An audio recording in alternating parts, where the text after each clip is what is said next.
Hi Kusinatics! Tara, samahan niyo akong magluto ng ultimate favorite kong beef caldereta. Simulan na natin, i-pan-fry lang natin yung carrots and patatas at isunod na natin yung bell pepper. Then set aside at mag-saute naman tayo ng sibuyas, bawang, at yung tomato paste. Sinasama ko nga pala sa gisa tong tomato paste para maluto ng maigi at mawala yung raw taste nito. Then, pwede na natin i-add yung baka natin. Napakuluan ko na pala ito at napalambutan. Then, naglagay lang ako ng paminta, toyo at daon ng laurel.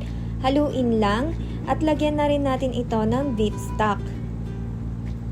Ayan. Then, takpan at pakuluan at pag kumulo na, maglagay tayo ng patis, liver spread, at isunod na rin natin yung peanut butter.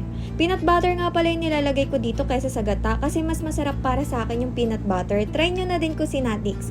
Then ayan, i-add na natin yung pan-fried na carrots and patatas natin at yung bell pepper. Haluin lang natin. At naglagay na din ako ng konting asukal para pambalance lang ng lasa. Then ayan, sinunod ko na rin yung cheese para mas creamy naman yung kaldereta natin. Cook for a few minutes, then okay na yan. Ito yung ulam na hindi talaga ako nagsasawa kahit ilang beses kong ulit-ulitin to. Ayan, tikman na natin Kusinatics. Tara, kain tayo!